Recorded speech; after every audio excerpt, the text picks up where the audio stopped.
kabajamtoota keessummoota keenyaa kabajamoo obbo Haayiluu Addunyaa itti gaafatamaa biiroo kominikeeshinii Oromiyaa akkasumas hooggantoota federaalaa hooggantoota naannoo federaalaa akkasumas dhaabbilee adda addaa irraa waamicha keenya kabajanii kan dhuftan baga nagaan dhuftan jechuu barbaada. As keessa baay'een keessan hooggantoonni kallattii adda addaa irraa naannoo irraa federaala irraa dhuftan jirtu. Tarii protokoli eegnee haasaa gochuu hir'ina jirullee of galchaa jechuu barbaanna. Akkuma sagantaa isaa asirratti beekame sagantaa kana keessa kan jiran namoonni afaan adda addaa danda'anis waan jiraniif haasaa baga nagaan dhuftanii koo afaan Ingiliffaan akkan godhuuf eeyyama akkanaa laattan kabajaan isin gaafadha jechuudha.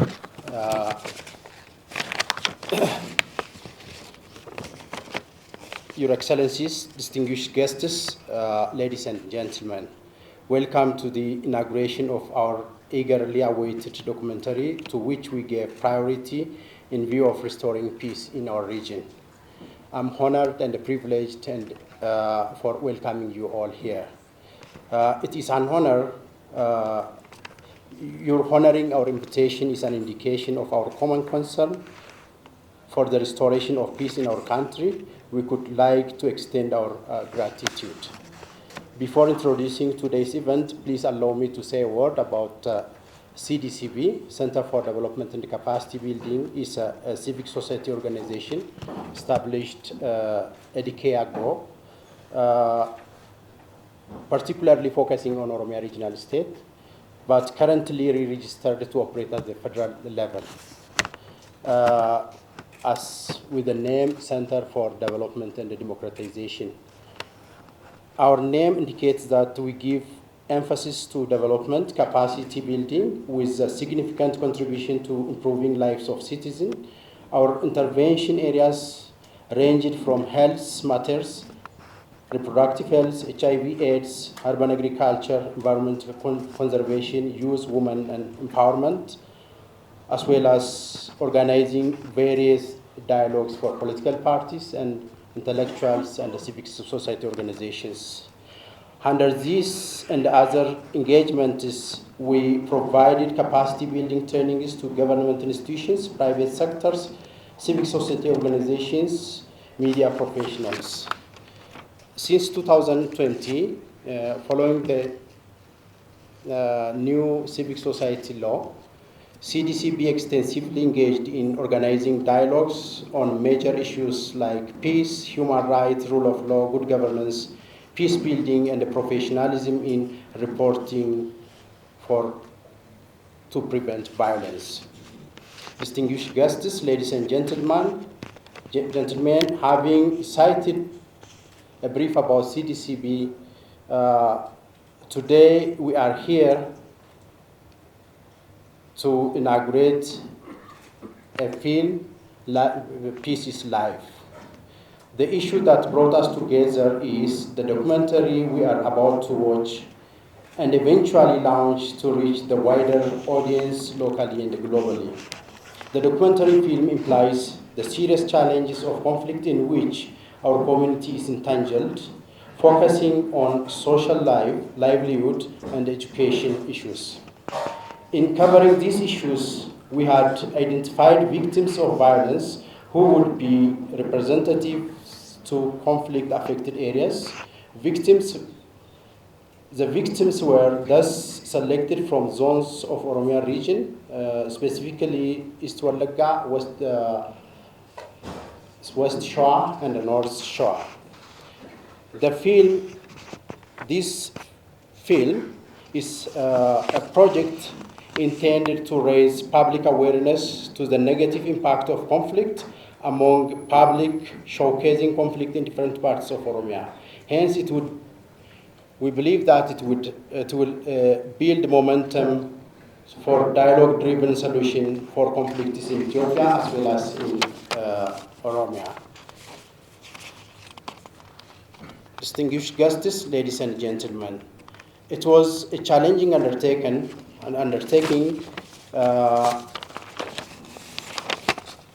that given the context we produced this film And the challenges includes how to meet the required standard, maintaining the principle of do no harms, identification of focus areas to look into the damaging effects of violence, selection of appropriate sites, and the victims for shooting inmates despite security concerns.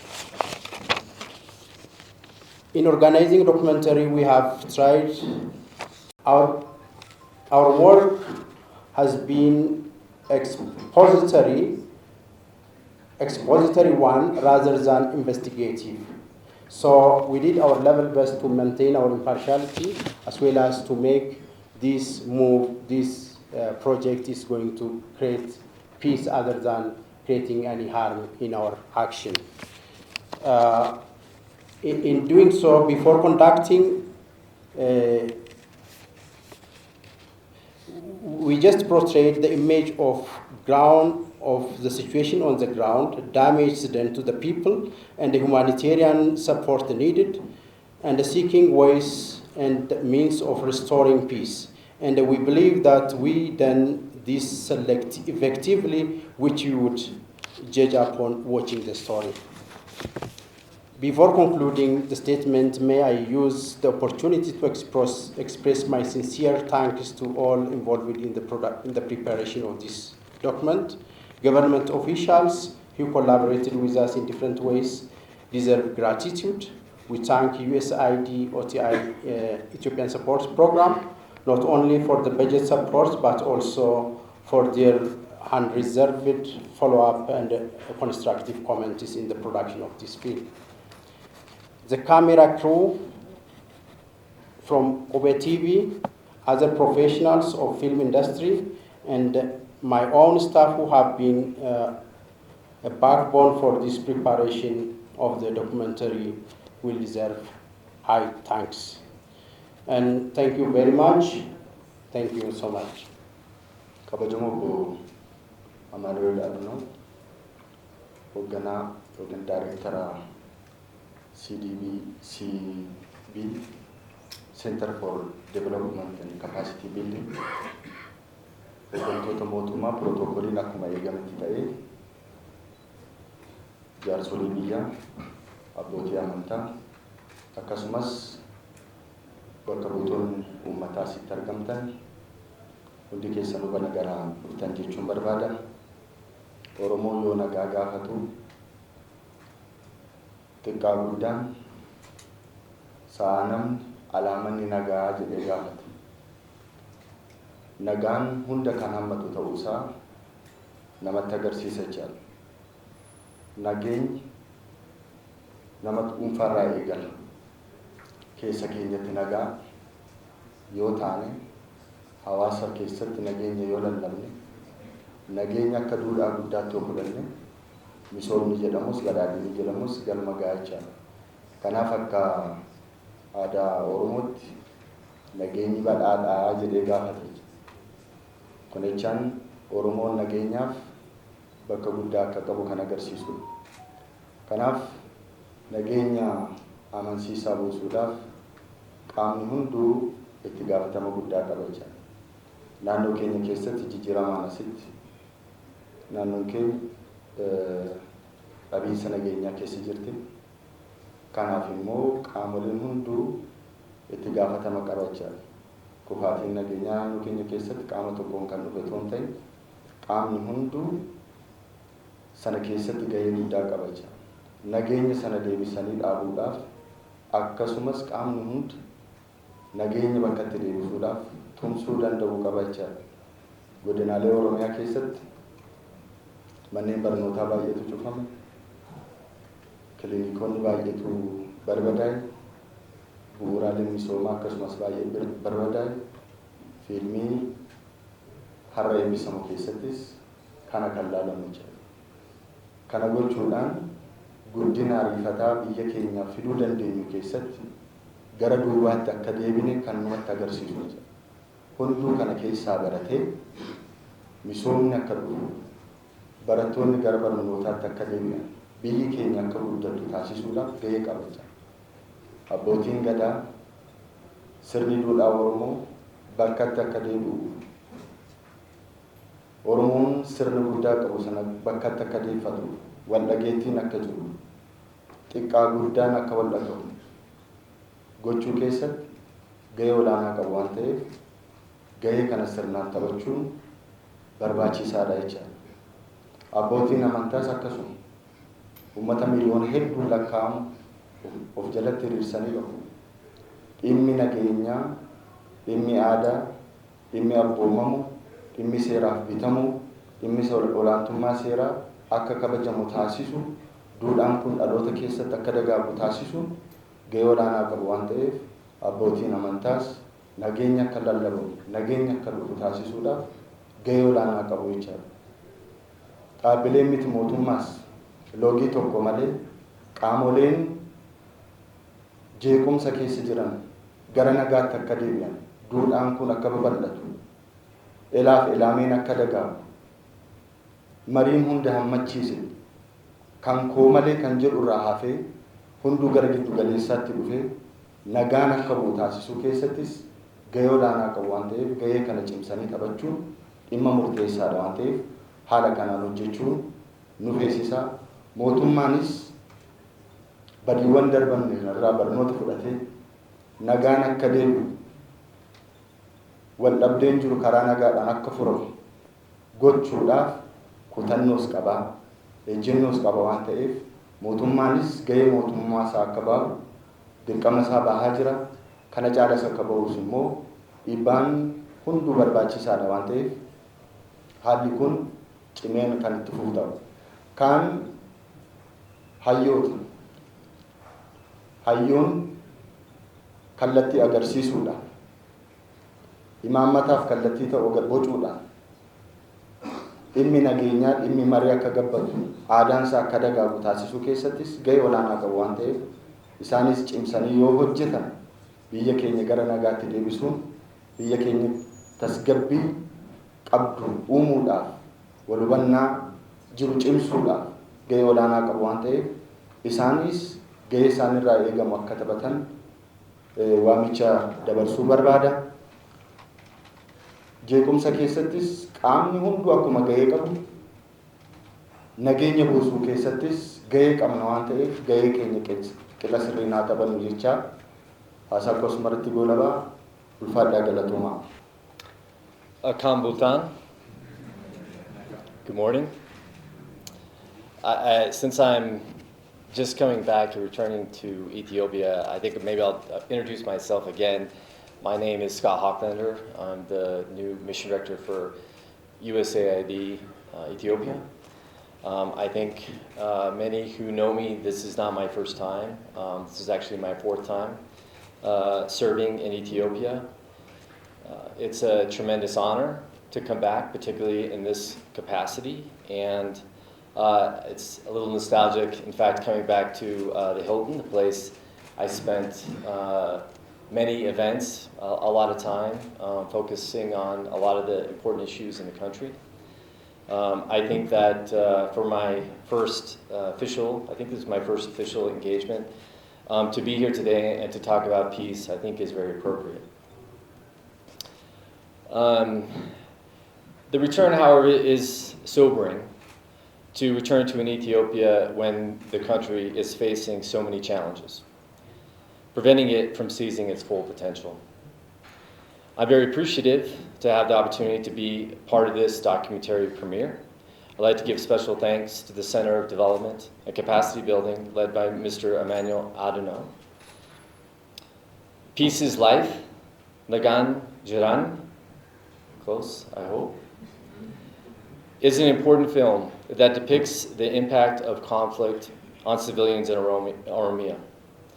Through this film, we will hear directly from the people who are living through the reality of this violence. We will hear their stories of suffering and their resilient hope for a better future. The conflict in Oromia is incredibly troubling for humanitarian and development professionals. We're seeing hard-won development gains reversing, an increase in humanitarian needs, a more difficult operating environment for USAID's work, and a worrying erosion of ethnic and communal cohesion and social capital. This complex set of issues is why USAID's Office of Transition Initiatives is working side by side with and through local Ethiopian partners to respond to complex conflicts and crises in both the Oromia and Amhara regions.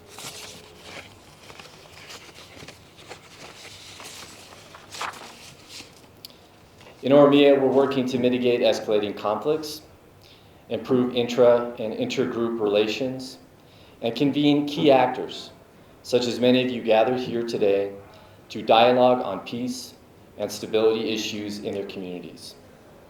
To date, USAID's Office of Transition Initiatives has implemented 84 activities valued at $4.36 million, with 46 partners in Oromia to promote peace and stability.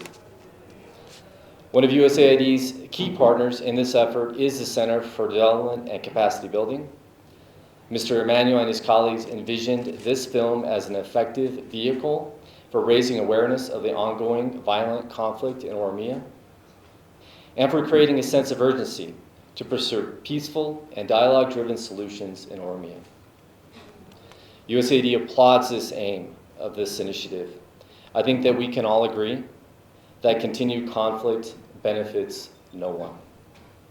Until there is a durable peace, our shared goals will be difficult to realize. We all want to see equal opportunities for all citizens of Oromia and throughout Ethiopia to escape poverty, to achieve peace, and be prosperous.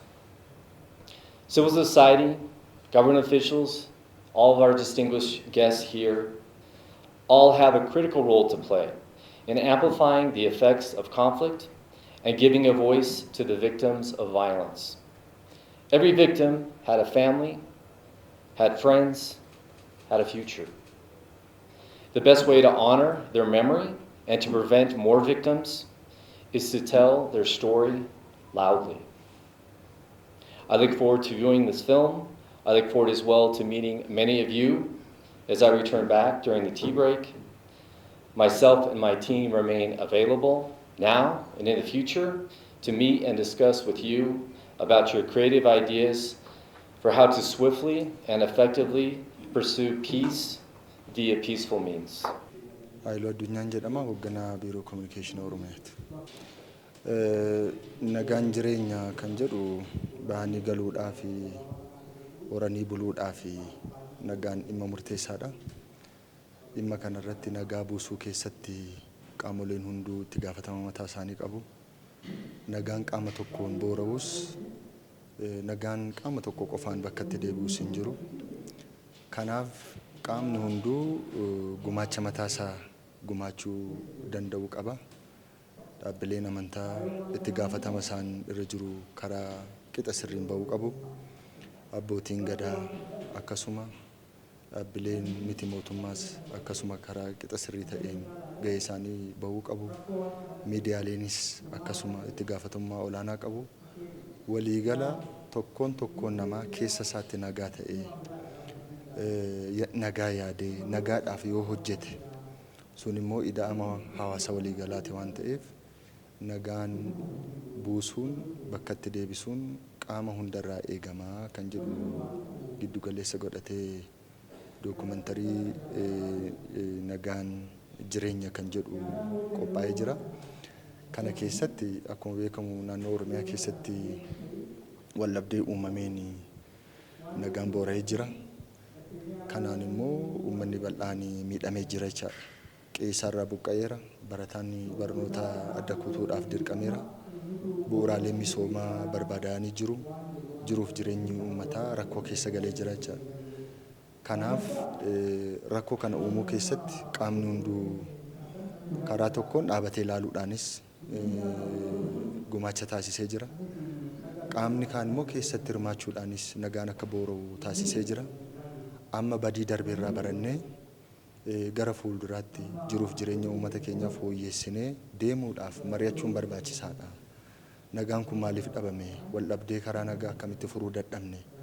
Aadaan Oromoo karaa baay'eedhaan nagaa leellisaa nagaadha kan inni lallabu. duudhaa sanatti deebi'uu maaliif dadhabnee hawaasa keenya dararaa keessaa baasuu maaliif dadhabnee kan jedhu bu'uura godhatee waan ta'eef kanaaf qaamni hunduu itti gaafatama mataasaa bahuu qabaa kan jedhu waan ta'eef bu'uuruma kanaaf mariif marabbaadhaan ilaaf ilaameedhaan garaagarummaa jiru furuun barbaachisaadha. Qaamota kana keessatti gahee qaban keessa uummanni dhiibbaa godhe nagaan kun akka bu'u taasisuudhaaf gahee qaba waan ta'eef dhiibbaa uumuun barbaachisaadha kan jedhu irratti kan xiyyeeffate waan ta'eef gahee keenya haa baanuu kan jedhu waada waliigalaa kan irratti xiyyeeffate. Ani Dr. Limaa Jibriilin jedhama. Yuunivarsiitii Wallaggaa irraa hojjedha. Baay'ee galatoomii egaa yaa'u nagaan maal akka ta'e nama baay'ee fi himuun baay'ee barbaachisaa miti. Nagaan waan hunda jireenya jenneerra nagaan jiruudha. Nagaan hin jiru taanaan ba'anii galuun iyyuu hin danda'amu waan ta'eef qaama hedduu ilaallata jechuudha. Nagaa eegsisuun kan mootummaa qofa miti, kan dhaabbilee siyaasaa qofa miti, kan dhaabbilee NGO fi garaagaraa qofa miti. Hawaasni kamiyyuu keessatti hirmaachuu qaba. Kana keessatti egaa waggaa tokko ol rakkoo kana keessa uummati keenya baay'ee rakkataa, baay'ee dhibamaa, ajjeefamaa, qeerraa buqqaa turee jira. Kanaaf dhimminni guddaan ta'uu qabu nagaa sana gara durii isaatti deebisuudhaa fi qaamoleen garaagaraa baay'ee murteessoodha jechuudha. Isaan keessa mootummaan dursa fudhatee kanarratti hojjechuu danda'u qaba. Mootummaa biyya bulchuu, mootummaan hawaasaa nageenya hawaasaa kana kabachiisuu keessatti dirqama guddaatu irra jira. Kanaaf gama barbaadameen itti deemuun baay'ee barbaachisaadha. Irra caalaa garuu wanti qawweedhaan furamu yeroo baay'ee miidhaan isaa guddaadha waan ta'eef osoo mariidhaan furamuu danda'ee kana malees uummata amma rakkatee alarra jiru kun miidhamee jiru kun illee akkam jiraataa jira uummati kun maaliin jiraataa jira maal fakkaata barnoota isaa daa'immanii maal fakkaata dinagdeen uummataa maal fakkaata hawaasummaan isaa amma dhibee akka jirullee sanarratti gahee isaa taphachuun baay'ee barbaachisaadha. Mootummaa qofa irratti dhiisuunis nagaa sana fixan baasisa irratti rakkoo ta'uu danda'a. Kanaaf qaamoleen siyaasaa garaagaraa kan mormanis kan deeggaranis jechuudha qaama mootummaa gahee isaanii taphachuu qabu. Abbootiin amantiin mataan isaa nagaadha. Amantii jechuun nagaa jechuun namni amantii qabu jechuun nagaa kabachiisuu danda'u qaba amantii kamiyyuu. Kanaaf isaanillee gahee mataa isaanii taphachuun baay'ee barbaachisaadha. Hawaasni ofiisaa fi baay'ee miidhameera rakkoo jiru argee jira waan ta'eef nagaa kana kabachiisuudhaaf fi nagaa kana deebisuudhaaf fedhii guddaa qaba jechuudha. Kanaaf mariin barbaachisaa ta'ee nagaa kana gara isaa duriitti deebisuudhaaf taasifamu jiraatee uummanni gara jiruusaatti gara jireenya isaatti bakka qe'ee isaatti deebisuun baay'ee barbaachisaaf murteessaadha jechuudha. Isaan kana qofa miti. Abbootiin amantaa fakkeenyaaf ni ilaallata jedheen jira. Hawaasni mataan isaayyuu nagaan na barbaachisaa. Nagaa malee jiraachuu hin dandeenye, nagaa malee qotatee jiraachuu hin dandeenye, nagaa malee daldaluun hin danda'amu, barachuun hin danda'amu, hojii kamiyyuu nagaa malee hojjechuun hin danda'amu. Kanaaf nagaan bu'uura hawaasa kamiiti. Nagaan bu'uura biyyaati. Nagaan yoo jiraate kan biyyi jiraatu, nagaan yoo jiraate waan hunduu kan jiraatu waan ta'eef nagaa kana deebisuu irratti qaamni uummati biyya tokko keessa jiru hunduu na ilaallata dhimmi kun jedhee irratti hojjechuun baay'ee barbaachisaadha jechuudha. Nagaa Tasfaayeen jedhama. Ogeessa ijaarsa nageenyaati. Piroograamii deeggarsa Itoophiyaa kan Itoophiyaa Ispoort Piroograamiitti Oromiyaa irratti hojjedha. Dhimma nagaa irratti gabaabsee waan dubbachuu barbaadu daandiin kanaan dura irra deemnee dhufnee nun baasne. Maaltu nun baafne eessatti daandii irraa maqne jedhee qaamni hundumtuu of gaafachuutu irra jira. Nagaa ijaaruu nagaa buusuu keessatti nama hundumatu dirqama qaba.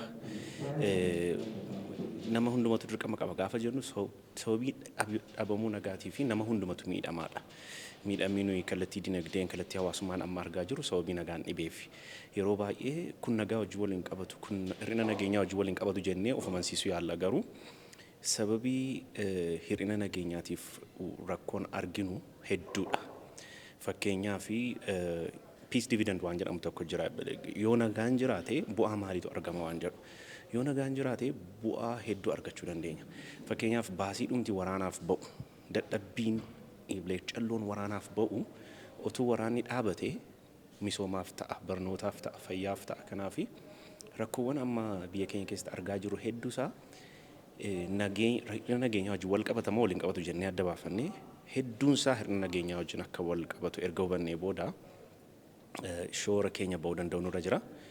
Biyya kana keessatti nagaa buusuuf ammoo yeroo baay'ee waan sabi keenya of sirreessuu qabnu yookaan warra biyya bakkee yookaan mootummaa qofarraatii eeguu hin qabnu. Uummatii, abbootiin amantii, dargaggootii, abbootiin siyaasaa, abbootiin gadaa, paartileen mormitootaa, qaamoleen mootummaa dirqama mataa keenyaa ba'uu danda'u nurra jira. Yoo nagaan jiraate jireenya gaarii jiraanna. Biyyaaf haa tolu keessa sii tolaa jedha Oromoon. So yoo biyyi keenya nagaa taate nuu tola. So gabaabsee kanan jedhu daandiin kaleessa irra deemaa dhufne nun baafne hedduun isaa rakkina hedduu keessa nu galche. Kanaafi eessatti daandii irraa maqne eessatti dogoggorre jennee of sirreessuutu nurra jira dhaamsa jedhuun qaba.